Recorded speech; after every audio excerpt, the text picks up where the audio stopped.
네, 안녕하십니까. 예. 제가 건과 곤괴를 다시 한번 띄워봤습니다. 왜냐하면 지금 건과 곤에 대한 얘기가 꽤 길어지고 있죠. 그 이유는 뭐냐 하면 건과 곤이 그만큼 중요하기 때문입니다. 그래서 김웅호 선생님 같은 분은 건과 곤을 알면 주역을 다 한 것이다. 이렇게까지 말씀을 하셨습니다. 근데 다 할 수 있다는 건 이제 그만큼 중요하다는 비유겠고요. 제가 보기에도 건과 곤을 깨우치시면 주역의 50%는 깨우치셨다고 봅니다. 그래서 이제 건과 곤을 계속 얘기하고 있는 건데요. 이 건과 곤이 바로 대대 관계에 있습니다.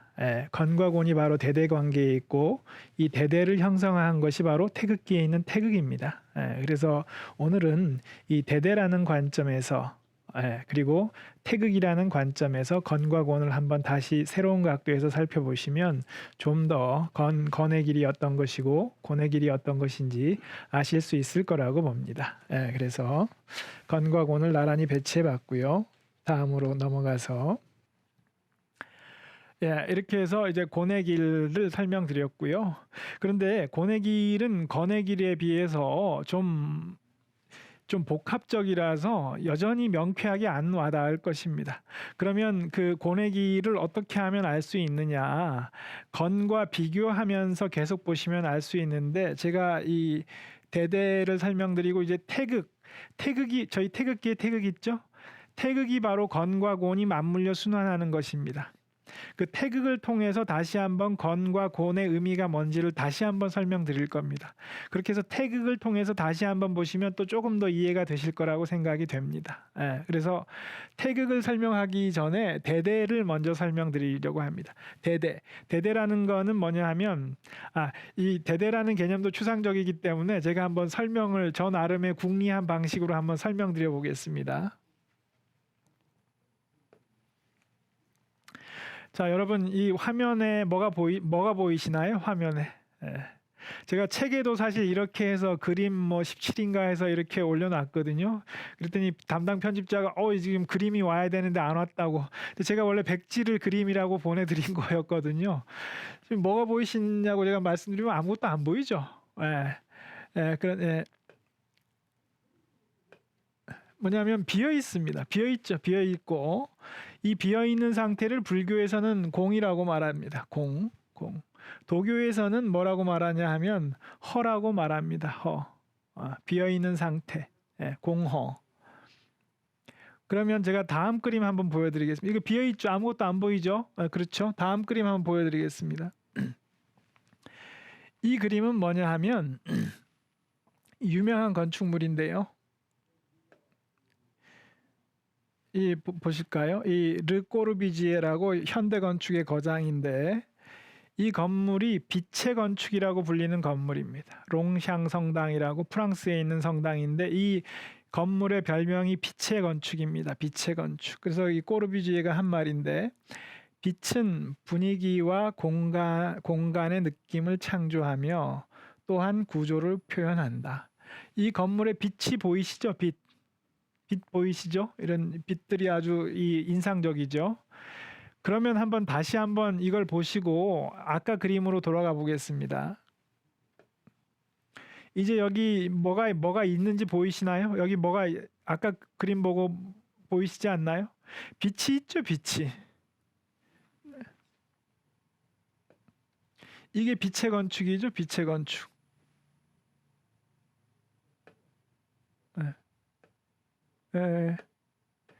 제가 잘못했네요. 이건 뭐냐 하면 분명히 아까는 아무것도 없었는데 다시 보면 뭐냐 하면 이거는 빛으로 충만한 상태입니다. 빛으로 온통 빛밖에 없죠. 근데 그럼 뭐냐 하면 온통 빛밖에 없을 때는 빛이 오히려 안 보인다는 것입니다. 그리고 지금 이게 빛의 건축인데 이때는 빛이 보이죠. 왜 빛이 보이냐? 그러면 볼까요? 빛은 이렇게 분위기와 공간의 느낌을 창조한다고 했는데 사실은 어둠이 창조하고 있습니다. 여기 빛 자리를 어둠으로 바꾸면 어둠이 분위기와 공간을 창조하고 있죠. 빛으로만 온통 충만했을 때는 빛이 안 보이고 적절한 어둠과 같이 있으니까 이제 빛들이 아주 인상적으로 보이는 거죠. 이게 대대라는 것입니다. 뭐냐 하면 빛은 어둠이 있어야 한다는 것입니다. 어둠이 있어야 빛이 빛입니다. 그렇죠? 예. 어둠이 없으면 빛은 힘을 잃지요. 예. 어둠이 없으면 빛을 느낄 수가 없고, 예. 이때 이 빛과 어둠의 관계가 대대라는 것입니다. 대대. 뭐냐면 대대라는 거는 동양의 옛사람들이 발견한 우리 우주의 존재 법칙이다. 뭐냐면 대대인데 서로 돕고 의지하는 동시에 서로 대립하는 관계, 이게 대대입니다. 대대. 예. 그 의미는 뭐냐면 그 대립하는 관계에 있는 두 가지가 언뜻 보기에는 그냥 대립하는 것만 같은데 사실은 대립하기만 하는 게 아니라 서로 돕고 의지하는 관계이기도 하다는 것입니다. 예. 그게 대대 관계입니다. 뭐냐면 빛과 어두움, 삶과 죽음, 기쁨과 슬픔 같은 거가 그렇죠. 기쁨이 없으면 슬픔이 없고 슬픔이 없으면 기쁨이 없습니다. 그렇죠? 네. 영광과 좌절도 그렇죠. 영광이 없으면 좌절이 없고 좌절이 없으면 영광이 없겠죠.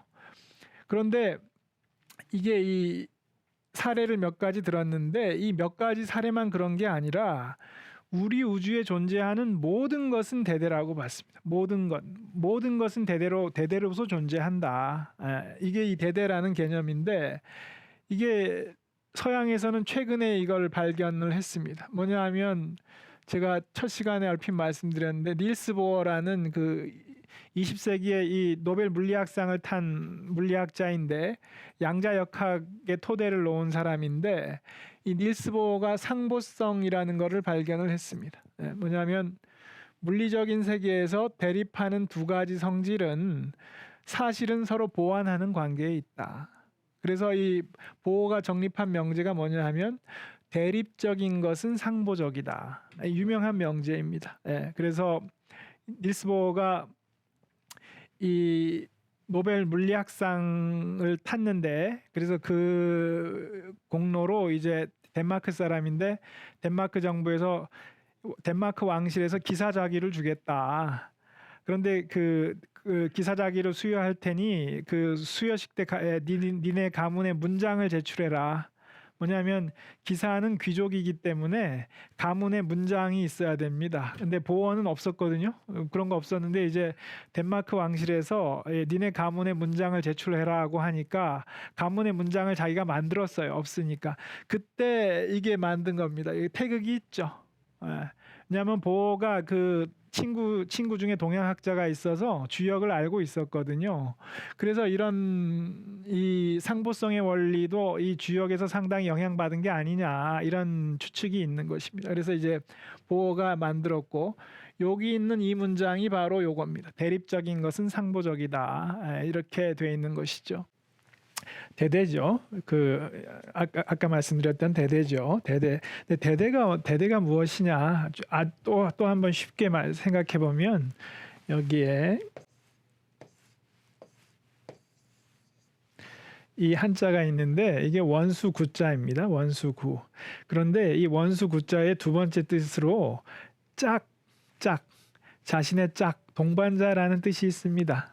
그래서 저는 처음에 이 원수 구자를 보고 한문이 이렇게 비과학적이면 곤란하지 않느냐. 어떻게 한 글자가 원수이면서 짝과 동반자라는 뜻을 동시에 가질 수 있는가. 말이 안 되지 않느냐 이렇게 생각했습니다. 그런데 이제 조금 지나니까 알겠더라고요.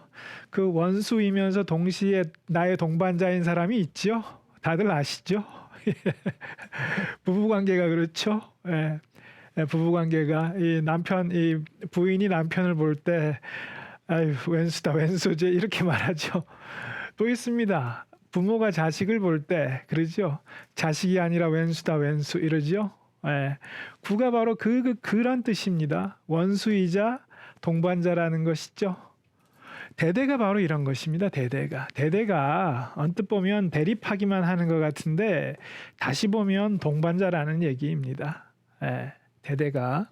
그런데 이 대대의 가르침은 뭐냐 하면 이 우주의 모든 것이 대대라고 말하고 있습니다. 모든 것이. 그래서 이 닐스 보어의 문장에 태극이 들어 있는데요. 닐스 보어가 찾아낸 상보성의 원리. 닐스 보어가 뭐라고 말하냐면 물리적인 세계에 존재하는 모든 것이 상보적으로 쌍을 이루어서 존재한다고 말했습니다. 예. 우리 선현들도 이 세상의 모든 것은 쌍을 이루어서 존재한다. 대대로서 존재한다고 그랬습니다. 예. 이게 재밌는 거죠. 그래서 이 대대가 과연 뭐냐? 이 세상의 모든 것이 대대다. 그러면 뭔가를 어떤 생각을 할 때 대대라는 관점에서 보면 도움이 됩니다. 가령 제가 지금 질문을 써놨는데 그러면 모든 것이 쌍이 있다고 했으니까 이 세상의 짝은 뭘까요? 이 세상 있죠? 이 세상의 대대가 뭘까요? 이 세상의 짝을 이루는 게 뭘까요? 음과 양. 음과 양으로 이 세상이 이루어져 있죠. 음과 양으로 이 세상이 이루어져 있고 이 세상의 짝이 뭐냐? 이 세상의 짝은 뭐냐 하면 나입니다. 나. 바로 나. 예.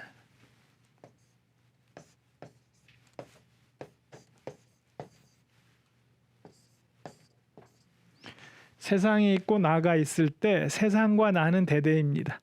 이건 무슨 말이냐면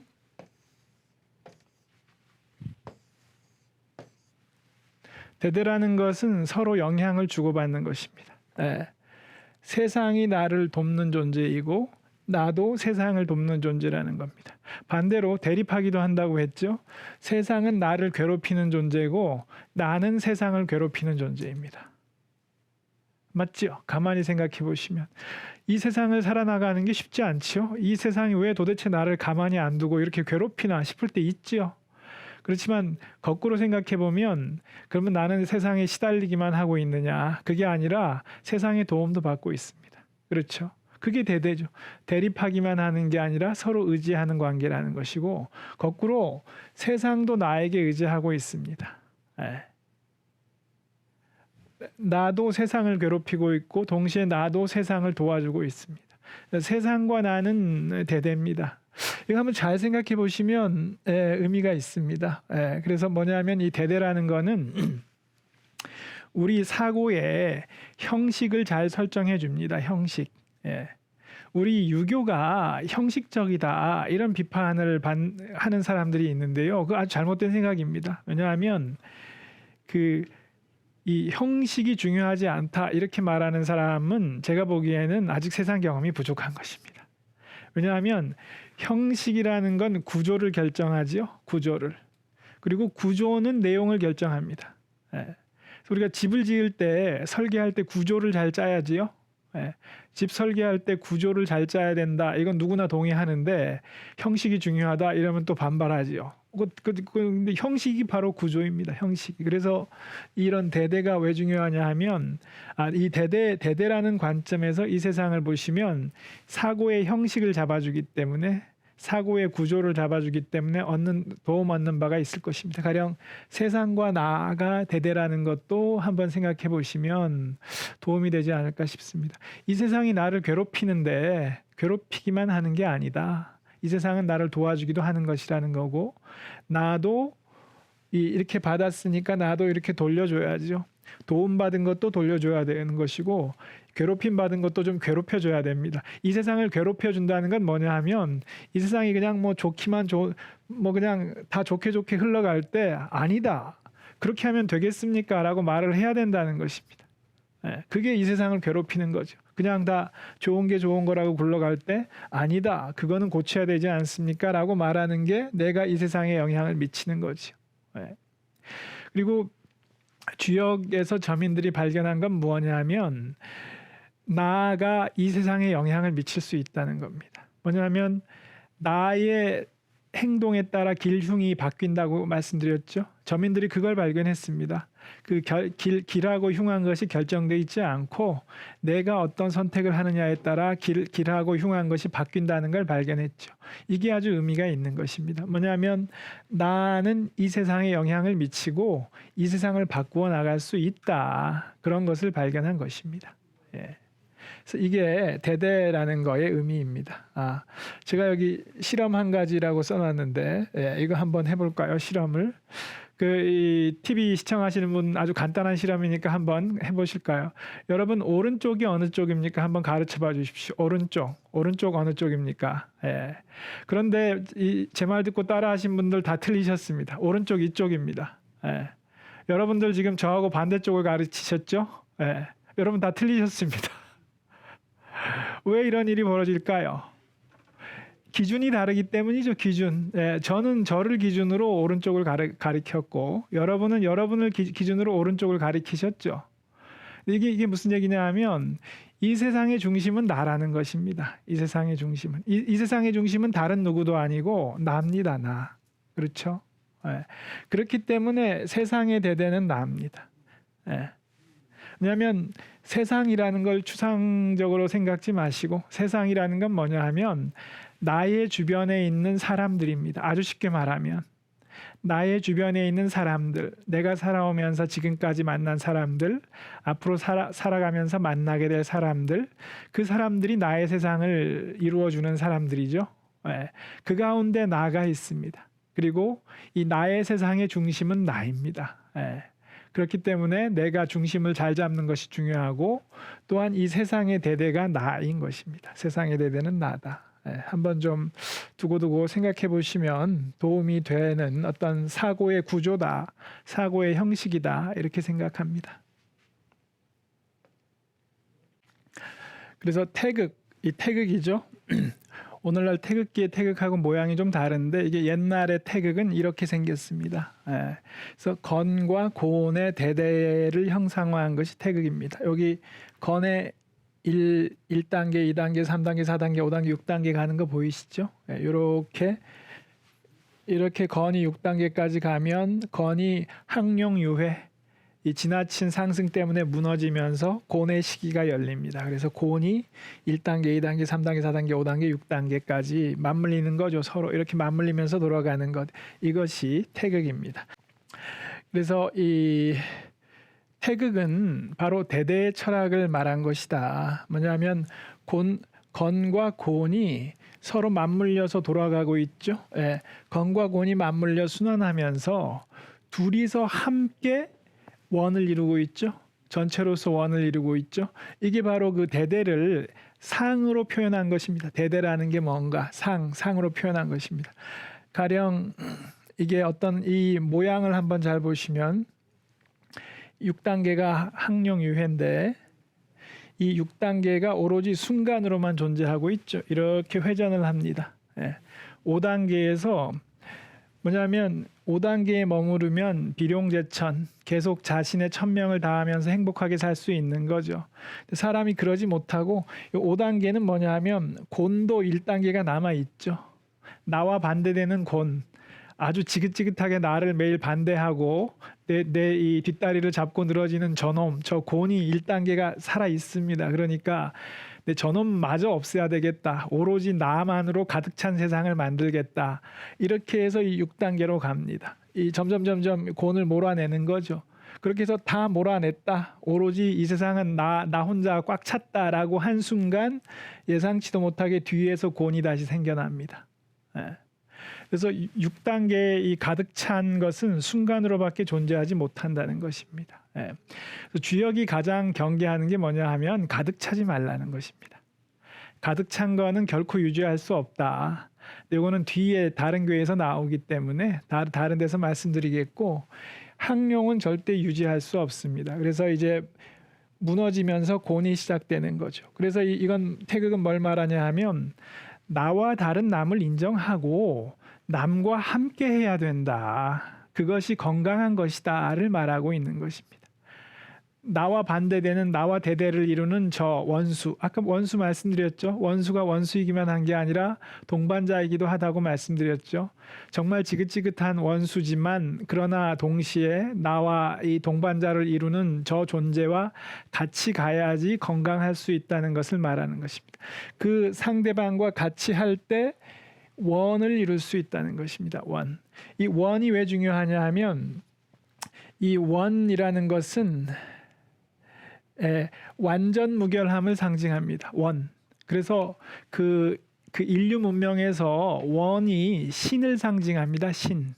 왜냐하면 원불교에 있죠. 원불교 원이 바로 그 진리를 상징하죠. 이것처럼 여러 다른 문명에서 신을 형상으로 표현할 때 원으로 표현합니다. 그래서 그런 건데. 예.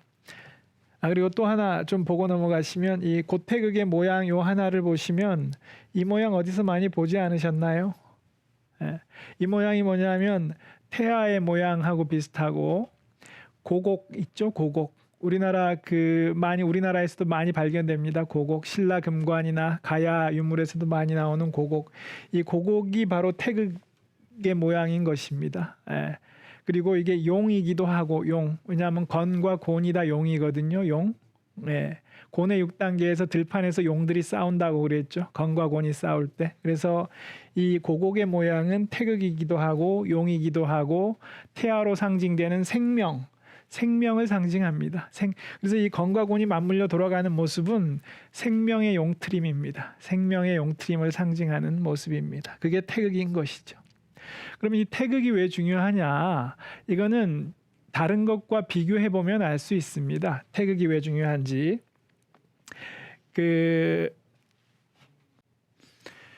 이게 뭐냐면 태극을 이게 일장기에 있는 그 붉은 해와 비교한 것입니다. 가령 태극이 뭔지를 알려면 비슷하면서도 다른 존재하고 비교해 보면 태극이 뭔지 알 수 있는데 그 시간이 좀 거의 된 것 같습니다. 그래서 한번 이걸 비교해 보시고 다음 시간에 제가 태극과 일장기의 이 붉은 해를 비교해서 어떻게 같고 다른지 이걸 통해서 태극의 철학이 뭔지를 설명드리도록 하겠습니다. 그러면 다음 시간에 뵙겠습니다. 네, 감사합니다.